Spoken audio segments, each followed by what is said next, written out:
Con Bush padre y con Clinton tuvimos, diría yo, la era de los buenos sentimientos, es decir, el multiliberalismo y las intervenciones humanitarias, ya fuese que en Somalia o en Haití o en los Balcanes. Los neoconservadores se sienten muy alejados de eso. Algunos se unieron a Clinton por sus acciones morales y a favor de la democracia, y porque en el fondo veían su vieja casa, que era el Partido Demócrata, y otros se quedaron del lado republicano, pero todos quedan un poco apartados.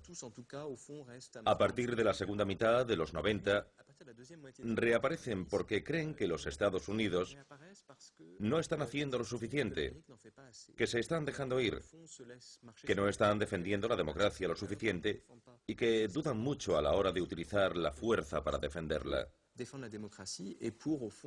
Y así llegamos a una especie de aumento de poder de esta tercera encarnación del neoconservadurismo a partir de finales de los años 90. Y lo que tenemos que tener claro es que ya no estamos en una escuela de izquierda, sino en una familia de derechas, y que ya no se trata en absoluto de política interior, se trata al 100% de política exterior. Los verdaderos neoconservadores son gente que en otro momento fueron liberales y que se hicieron conservadores. Hoy en día llamamos neoconservadores a gente como Bill Kristol o Paul Wolfowitz. A las personas como ellos yo las llamo mejor halcones conservadores, porque son conservadores que nunca han sido liberales.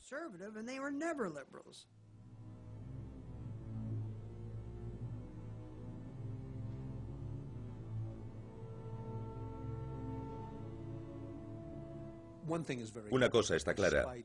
A pesar de las acusaciones que recaen sobre los neoconservadores de que nosotros creemos que podemos imponer la democracia por la fuerza, a punta de pistola, y es que eso es imposible. No podemos crear instituciones democráticas con medios militares. Lo que sí podemos hacer, por el contrario, es ayudar a neutralizar los obstáculos para que exista una democracia. No podemos crear una democracia en Irak con tanques estadounidenses, pero sí derrocar a Saddam Hussein con ellos. Mientras él ocupó el poder, no existía ninguna posibilidad de establecer una democracia en Irak. In the city center, newly liberated Iraqis toppled a huge statue of Saddam Hussein.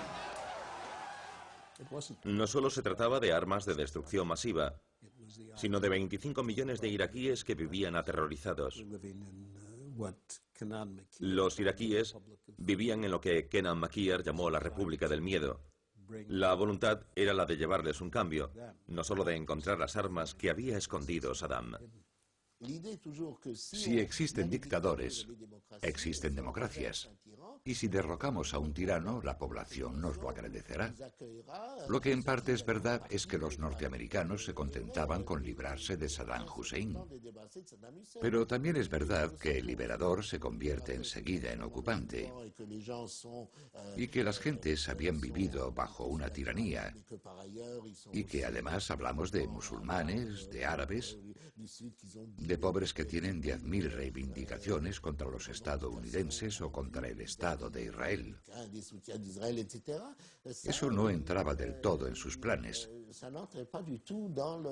Fue una sensación de ser, a la vez, el bien, la libertad contra la tiranía y a la vez de ser un prepotente que puede hacer lo que quiera con sus armas nuevas.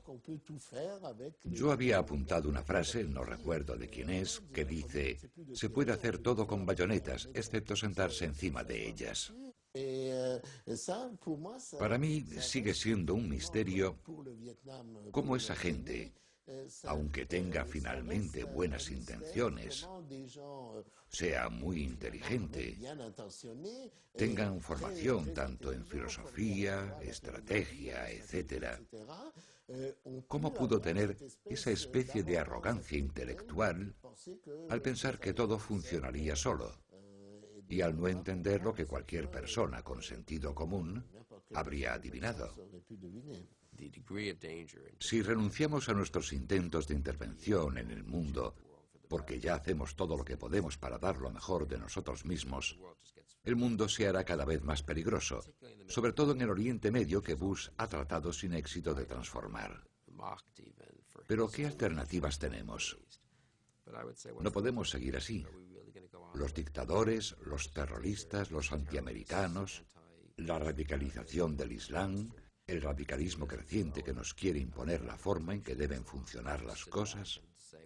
Eso es inaceptable. No debe haber un segundo o un tercer 11 de septiembre.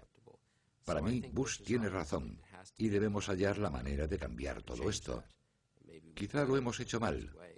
Para mí, Bush tiene más razón que sus detractores. Yo creo que demasiados europeos están preparados para aceptar que los árabes van a vivir siempre bajo dictaduras, que la mayor parte de Asia tendrá que vivir bajo una dictadura, incluso aunque la historia reciente indique que la democracia está de camino. Hay muchos más países democráticos hoy en día que hace 10 años, y muchos más que hace 25 años. A muchos de nosotros nos parece bastante egoísta concebir la democracia solo para algunos privilegiados. Y si así es como será en el futuro, si es que habrá solo un pequeño grupo de países demócratas que serán cultural y económicamente los más avanzados del mundo, un pequeño grupo en un océano de dictaduras improvisadas, entonces tendremos una vida muy pobre que conducirá a grandes enfrentamientos entre civilizaciones y a una violencia terriblemente permanente. Un mundo así no es aceptable.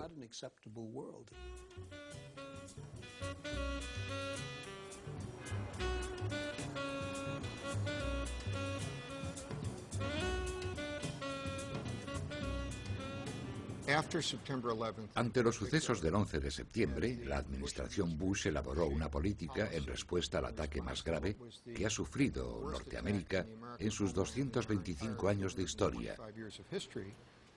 Los adversarios de esa política se fueron orientando progresivamente hacia una teoría del complot, según la cual la política exterior de los Estados Unidos estaba dirigida por una pequeña cábala, por un pequeño grupo de hombres ligados al trotskismo, al profesor Leo Strauss de la Universidad de Chicago, muchos de ellos judíos, y que estaban manipulando al presidente, un vaquero tejano, incompetente, débil y de gatillo ligero.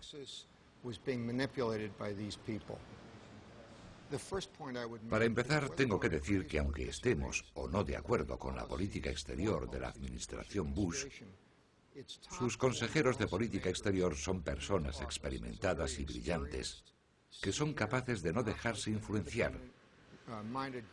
Hablamos de un ridículo mito que, sin embargo, se ha difundido bajo diferentes formas, a veces de forma abierta y explícita, a veces de manera más sutil, no solo en el seno de la izquierda y de la derecha norteamericana, sino sobre todo en el extranjero.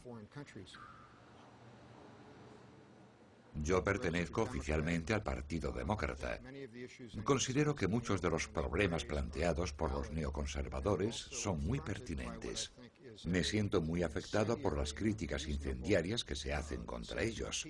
Son realmente excesivas e inapropiadas.